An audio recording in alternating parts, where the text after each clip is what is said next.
Assalamualaikum warahmatullahi wabarakatuh. Hamdan wa syukranillah. Selamat siang kepada anak-anakku semua dan rekan-rekanku semua. Semoga selalu dalam lindungannya, sehat selalu, diberikan rezeki yang berkah, hasil tujuannya, dan dimudahkan semua urusan dunia dan akhiratnya. Amin ya rabbal alamin. Yang selanjutnya, dalam kesempatan kali ini saya akan menjelaskan tentang ketentuan hukum Islam tentang pengurusan jenazah. Jadi bagi anak-anakku semua yang ingin memperdalam terkait dengan masalah pengurusan jenazah, mari kita saksikan dan kita cermati tentang penjelasan pengurusan jenazah tersebut dari saya. Mudah-mudahan apa yang akan nanti saya jelaskan bisa bermanfaat buat anak-anakku semua yang sedang dalam belajar untuk mengetahui tentang pengurusan jenazah. Amin ya rabbal alamin. Perlu diketahui bahwa ketika seseorang itu meninggal dunia, ada seorang yang meninggal dunia, maka ada empat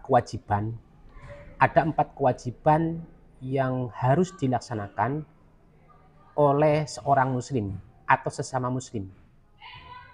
Yaitu yang pertama kewajibannya adalah memandikan, yang kedua mengkafani, yang ketiga menguburkan. Saya ulang lagi, yang pertama memandikan, yang kedua mengkafani, yang ketiga menyolati, dan yang keempat adalah memakamkan atau menguburkan jenazah tersebut. Hukum untuk mengurus jenazah dari mulai meninggal dunia sampai dimakamkan itu adalah fardu kifayah. Fardu kifayah itu adalah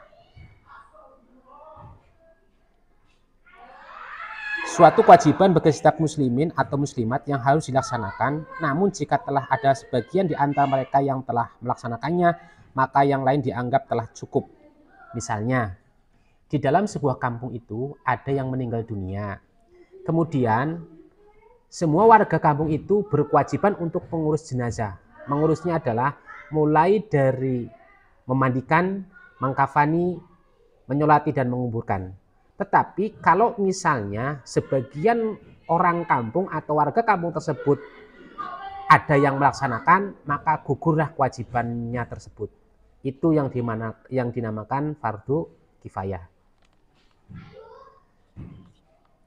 Dari empat kewajiban tersebut, nanti akan saya jelaskan satu persatu terkait kewajiban fardu kifayah tersebut terhadap seseorang yang meninggal dunia. Yang pertama adalah terkait dengan masalah bagaimana cara untuk memandikan jenazah. Namun sebelumnya perlu diketahui bahwa tidak semua jenazah yang meninggal dunia itu bisa dimandikan. Ada beberapa syarat yang harus dipenuhi terlebih dahulu. Yang pertama, jenazah yang meninggal dunia itu adalah seorang muslim. Jadi kalau misalnya di kampung kita, di tetangga kita ada yang meninggal dunia, tetapi yang meninggal itu bukan muslim atau non muslim, kita sebagai orang muslim tidak berkewajiban sama sekali untuk memandikan jenazah dan selanjutnya.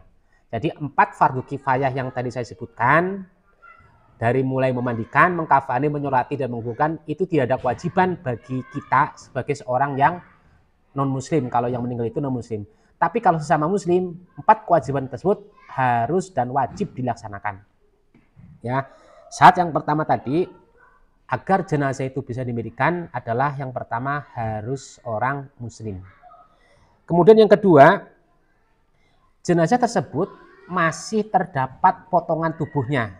Tubuhnya masih utuh atau tubuhnya saja. Kan zaman sekarang itu banyak atau kita jumpai di media sosial atau di berita-berita TV, ada jenazah yang dimutilasi.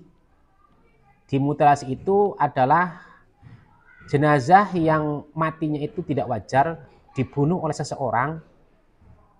Biasanya itu anggota tubuhnya itu terpisah.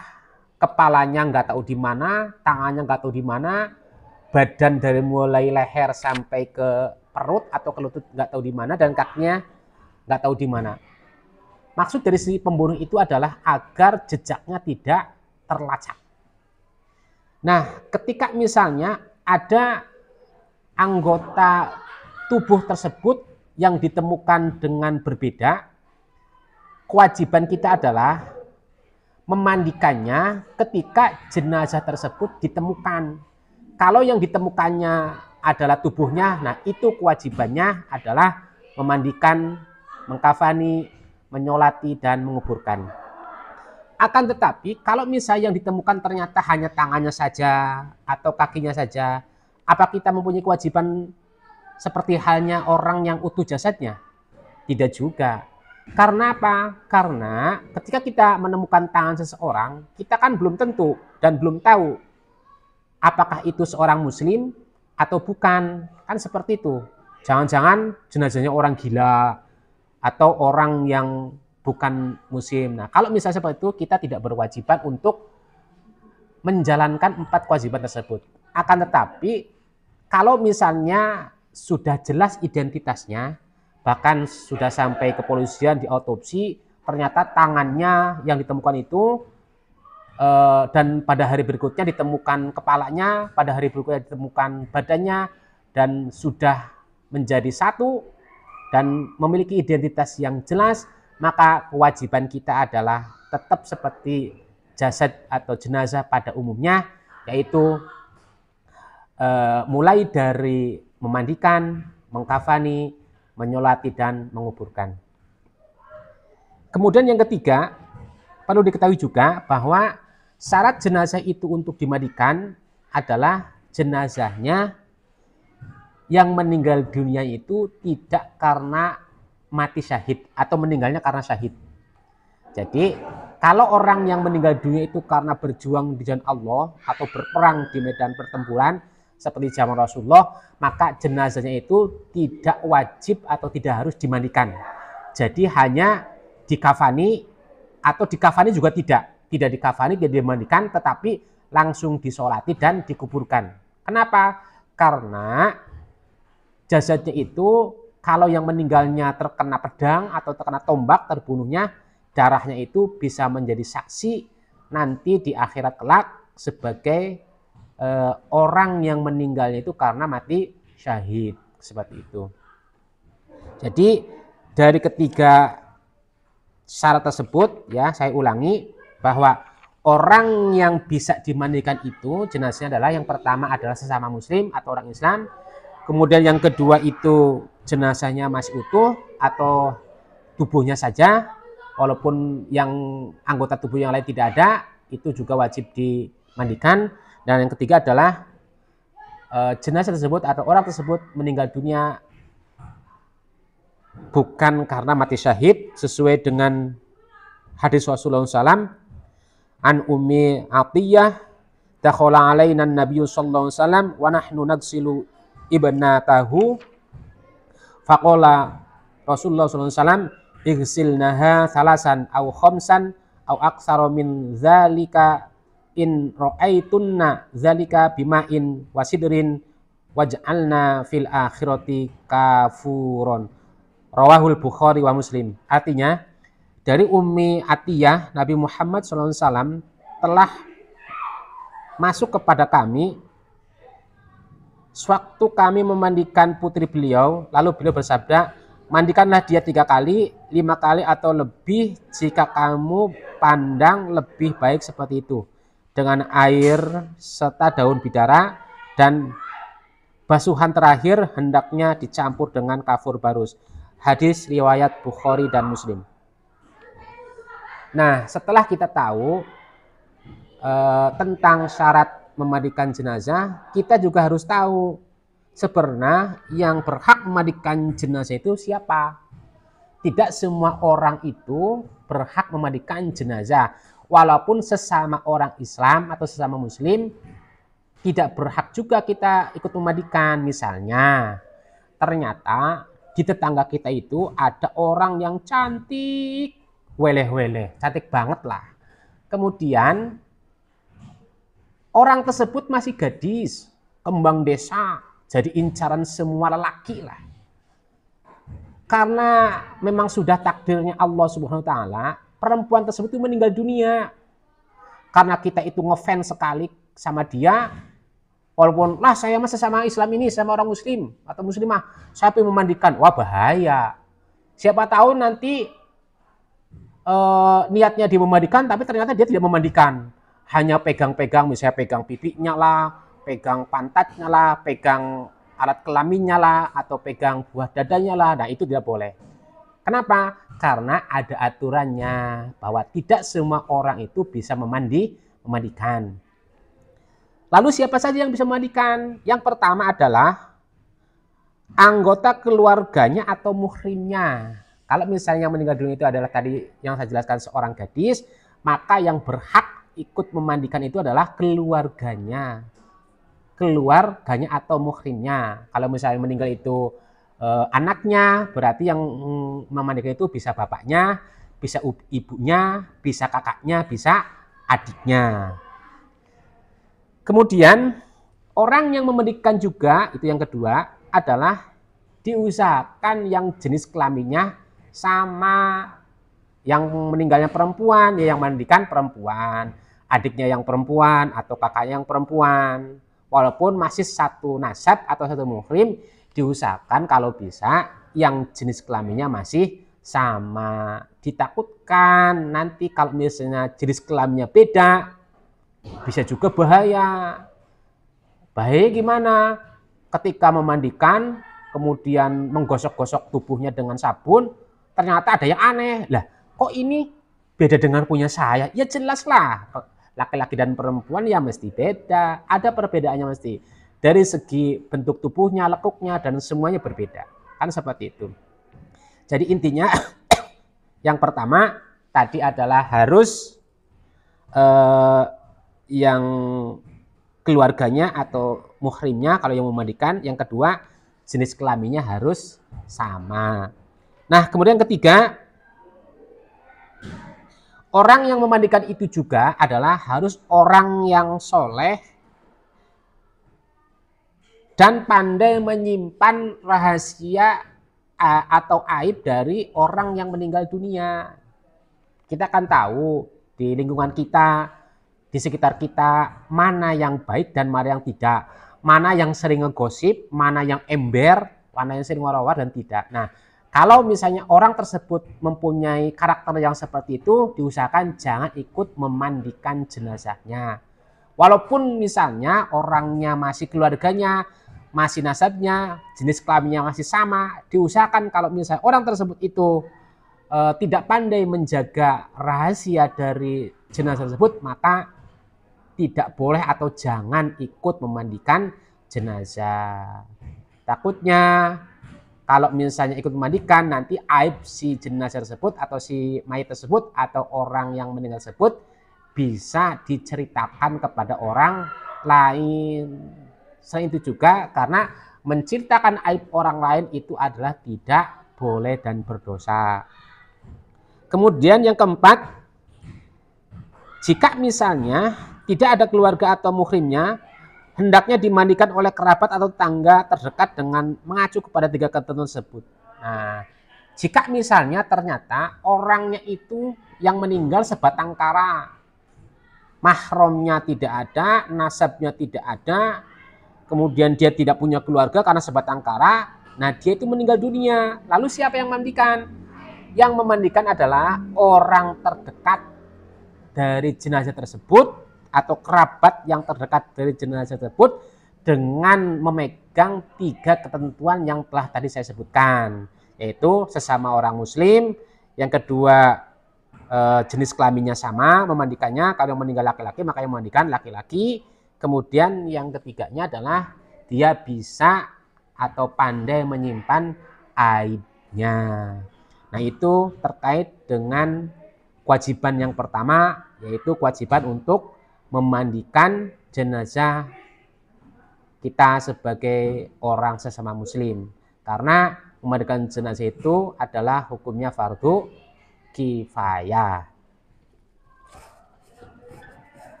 Kemudian yang kedua yang akan saya jelaskan adalah terkait dengan masalah tata cara mengkafani jenazah.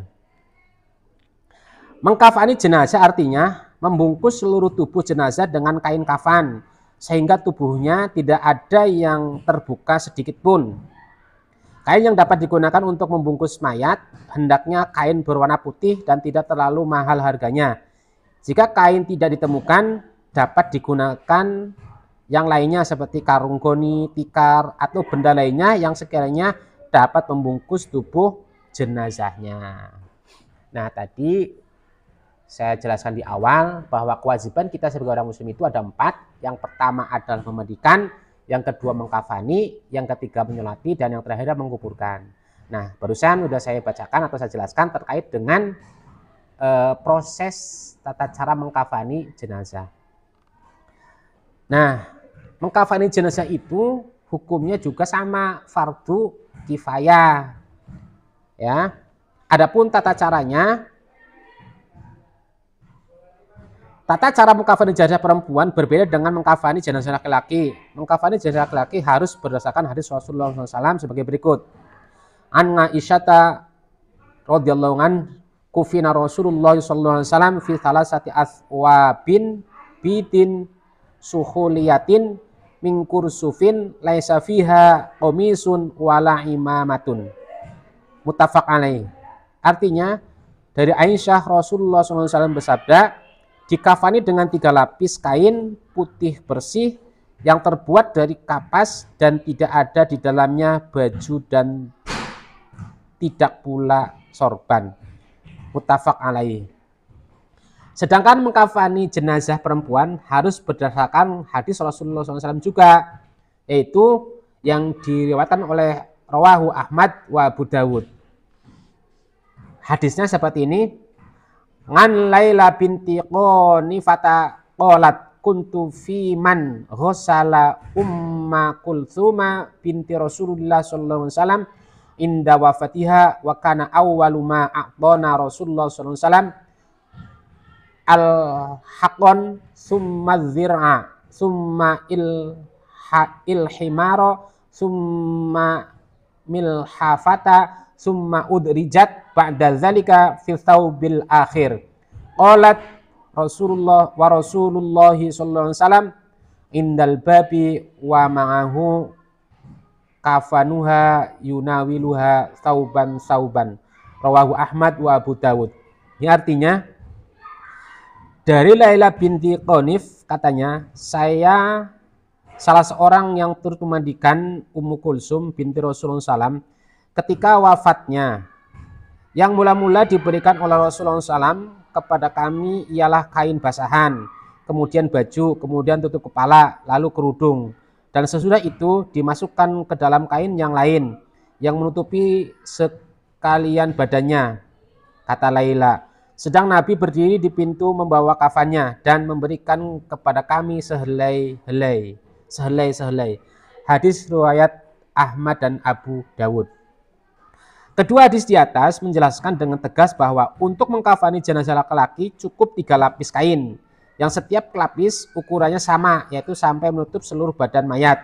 Sedangkan untuk jenazah perempuan sebaiknya 5 lapis kain yang terdiri dari kain bawah untuk menutup sekitar kemaluan mayat, baju tanpa jahitan, penutup kepala, kerudung atau cadar, dan yang terakhir adalah kain yang menutupi seluruh tubuhnya.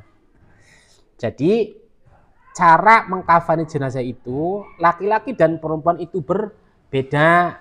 Kalau laki-laki cukup dengan 3 ukuran kain yang sama, 3 kain yang sama. Tapi kalau perempuan itu 5 lapis atau 5 kain yang berbeda, yaitu adanya kain bawahan yang menutupi bagian kemaluannya, kemudian kain berbentuk baju untuk menutupi bagian atas, kemudian ada penutup muka, kemudian ada kerudung, dan yang terakhir adalah kain yang menutup seluruh tubuhnya. Ya. Kemudian nanti akan saya jelaskan terkait tata caranya, tata cara mengkafani jenazah yang baik dan benar. Nah, tapi sebelumnya sudah saya jelaskan barusan tentang dalilnya, yaitu dari hadis yang diriwayatkan oleh muttafaq alaih untuk jenazah laki-laki, dan hadis yang diriwayatkan oleh Ahmad dan Abu Dawud itu tata cara untuk mengkafani jenazah perempuan, ya. Kemudian kewajiban yang ketiga adalah menyolati jenazah. Kita tahu dan sudah dijelaskan di awal bahwa kewajiban kita itu sebagai seorang muslim, kalau misalnya ada orang muslim yang meninggal dunia, itu ada 4. Yang pertama mandikan, yang kedua mengkafani, yang ketiga menyolati, dan terakhir adalah menguburkan. Nah, saya akan menjelaskan di sini yang berkaitan dengan cara menyolati jenazah. Namun sebelumnya kita harus tahu tentang syarat-syarat menyolatkan jenazah. Kita harus tahu syarat-syaratnya, tidak serta-merta tiba-tiba ikut menyolati atau menyolati jenazah. Yang pertama, seperti sholat lainnya, bahwa kita ketika akan melaksanakan sholat jenazah itu harus menutup aurat, suci dari hadas kecil dan hadas besar, baik pakaian, badan, dan tempatnya. Jadi kita jangan menganggap remeh, menganggap enteng bahwa lah ini mas sholat jenazah ini tidak harus wudu, tidak harus bersih. Oh, tidak seperti itu. Tetap kewajibannya harus sama, bahwa ketika kita akan melaksanakan sholat jenazah, yang pertama adalah harus menutup aurat, suci dari hadas kecil, hadas besar, baik tempat, pakaian, badan, dan lainnya. Kemudian yang kedua, ketika menyolati jenazah itu harus menghadap ke kiblat. Tidak boleh kita menghadap ke utara, menghadap ke selatan, menghadap ke timur. Sholatnya tetap harus menghadap ke arah kiblat. Kemudian yang ketiga, jenazah yang akan disolatkan itu harus sudah dimandikan terlebih dahulu dan sudah dikafani. Jangan salah kaprah. Jenazahnya belum dimandikan dan belum dikafani, kita menyolatkan tidak bisa. Atau misalnya sudah dikafani tapi belum dimandikan, tidak bisa. Harus berurutan dari awal, yaitu memandikan terlebih dahulu, kemudian mengkafani, nah baru kita bisa menyolatkan. Kemudian yang keempat, syaratnya adalah jenazah harus simpan di arah kiblat orang yang akan melaksanakan, kecuali salat di atas kuburan atau salat gaib. Nah, kalau misalnya kita mau menyalatkan jenazahnya itu disimpan di depan kita. Dengan catatan jenazahnya itu juga sama menghadap ke arah kiblat. Berarti kalau mengarah ke arah kiblat itu kepalanya ada di sebelah utara, kakinya ada di sebelah selatan. Kan seperti itu. Ya. Kemudian selain kita tahu tentang syarat-syarat kita akan melaksanakan sholat jenazah, kita juga harus tahu terkait dengan rukun sholat jenazah. Jangan sampai kita itu melaksanakan sholat jenazah, tetapi kita tidak tahu rukunnya, kita tidak tahu tentang cara sholatnya, bisa salah kaprah. Masa sholat jenazah disamakan dengan sholat zuhur atau sholat fardu yang lainnya, misalnya sholat subuh, sholat asar, sholat maghrib, sholat isya? Tidak. Karena sholat jenazah itu berbeda dengan sholat lainnya. Sholat jenazah itu tidak ada ruku, tidak ada sujud, tidak ada iktidal, tidak ada tahiyat awal, tidak ada tahiyat akhir. Kan seperti itu. Tetapi sholat jenazah itu ada rukunnya. Yang pertama adalah berdiri bagi orang yang mampu. Yang kedua, berniat melaksanakan sholat jenazah. Nah, kalau misalnya mau sholat jenazah, niatnya harus tahu. Yaitu kalau misalnya kita akan menyolati jenazah laki-laki, maka niatnya adalah usolli ala hadzal mayyiti arba'at takbiratin fardu kifayatin makmuman lillahi ta'ala. Itu kalau misalnya kita itu menjadi makmum. Kalau misalnya kita menjadi imam, niatnya usolli ala hadzal mayyiti arba'a takbiratin fardu kifayatin imamman lillahi ta'ala. Itu kalau kita menjadi imam, ya. Niatnya harus benar dan niatnya di dalam hati. Kapan kita melaksanakan niatnya? Ketika kita takbiratul ihram. Kemudian rukun yang selanjutnya takbir 4 kali termasuk takbiratul ihram. Jadi ketika sholat jenazah itu takbirnya 4 kali. Takbir pertama, takbir kedua, takbir ketiga, takbir keempat. Tidak boleh 5 kali atau 6 kali. Nah, takbiratul ihram itu sudah dihitung termasuk dalam rukunnya sholat jenazah. Kemudian membaca surat Al-Fatihah setelah takbir pertama. Kemudian membaca sholawat kepada Nabi Muhammad SAW takbir kedua. Sholawatnya bagaimana? Sederhana. Allahumma sholli ala Sayyidina Muhammad wa ala ali Sayyidina Muhammad. Misalnya gini ya. Takbir pertama itu tadi Allahu Akbar membaca surat Al-Fatihah. Kemudian setelah selesai membaca surat Al-Fatihah, kita jangan membaca surat pendek seperti surat pada umumnya, surat fardu. Setelah selesai Fatihah kita membaca surat Qul huwallahu misalnya. Jangan. Takbir pertama ketika takbiratul ihram Allahu Akbar cukup membaca surat Al-Fatihah, selesai. Kemudian kita takbir lagi Allahu Akbar membaca sholawat kepada Nabi Muhammad SAW. Gimana sholawatnya? Allahumma sholli ala Sayyidina Muhammad wa ala ali Sayyidina Muhammad. Ya, kemudian takbir lagi, takbir yang ketiga Allahu Akbar membaca doa bagi mayit. Kalau mayitnya laki-laki adalah doanya bagaimana? Seperti ini. Allahumma gfir lahu warhamhu wa'afihi wa'fu anhu. Cukup seperti itu. Tidak harus panjang. Kalau misalnya kita tidak bisa menghafal secara seluruhan, kita cukup membaca Allahumma gfir lahu warhamhu wa'afihi wa'fu anhu. Nah, itu takbir yang ketiga. Kemudian takbir yang keempat, setelah itu kita membaca doa kepada mayat selesai, kita takbir lagi Allahu Akbar mendoakan khusus bagi mayit. Gimana doanya?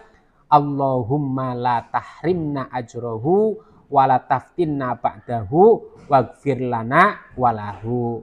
Selesai takbir yang keempat, kita mengucapkan salam. Salamnya gimana? Assalamualaikum warahmatullahi wabarakatuh. Nah, paham sampai sini?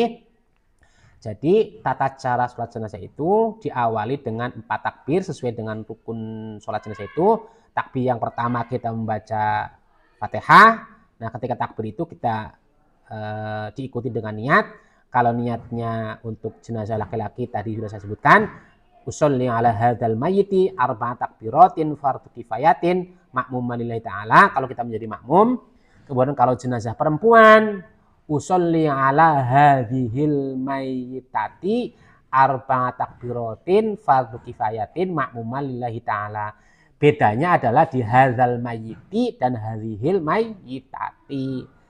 Nah, kemudian takbir yang kedua, takbir pertama tadi adalah membaca Fatihah. Takbir yang kedua membaca sholawat. Itu tidak ada perbedaan antara laki-laki dan perempuan.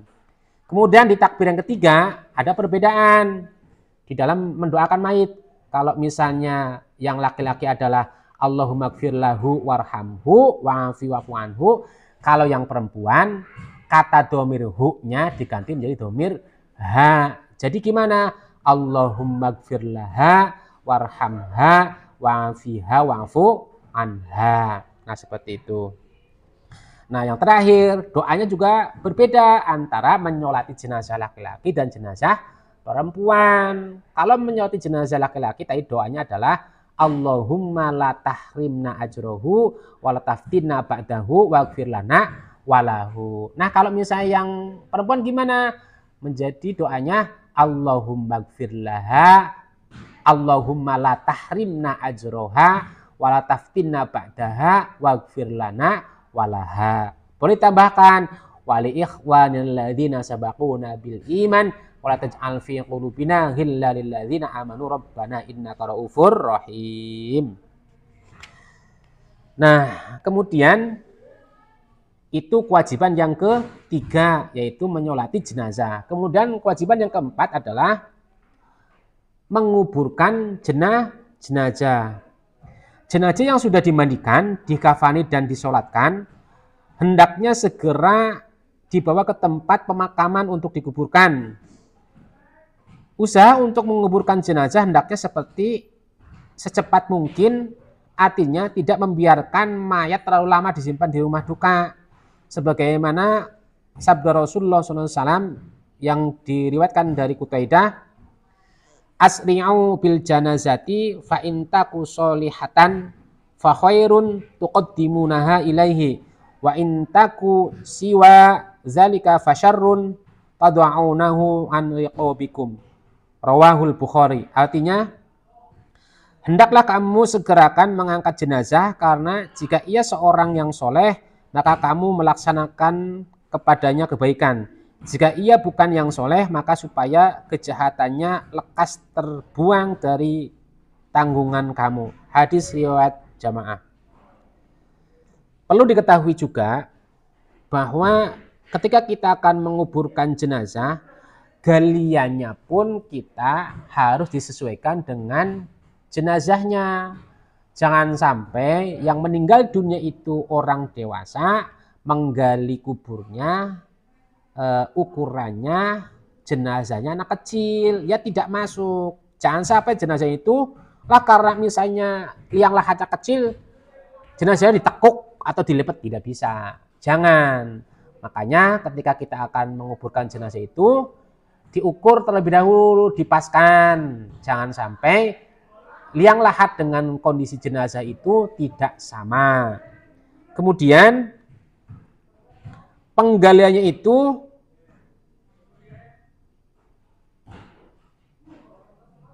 harus dalam minimal itu 1 detik sepengawe, setinggi badan kita. Kalau bisa ditambah dengan tangan kita itu angkat ke atas. Nah, dalam seperti itu. Dalamnya tinggi badan kita boleh, sampai nambah juga boleh. Kenapa?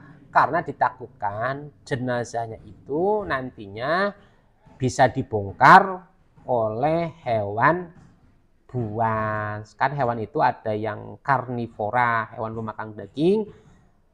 Takutnya kalau menguburkannya itu atau menggali liang lahatnya terlalu dangkal, misalnya hanya setengah meter, itu ditakutkan masih bisa dikeduk, masih bisa digaruk oleh hewan yang buas, ya. Kemudian ketika kita misalnya sedang mengusung jenazah, kita memakamkan itu, kalau dulu itu kita itu bergotong royong 4 orang memanggul jenazah dari rumah sampai ke liang lahat ke pemakaman, itu dengan mengucapkan kalimat thayyibah, yaitu la ilaha illallah Muhammadur Rasulullah. Biasanya seperti itu. Kemudian yang terakhir adalah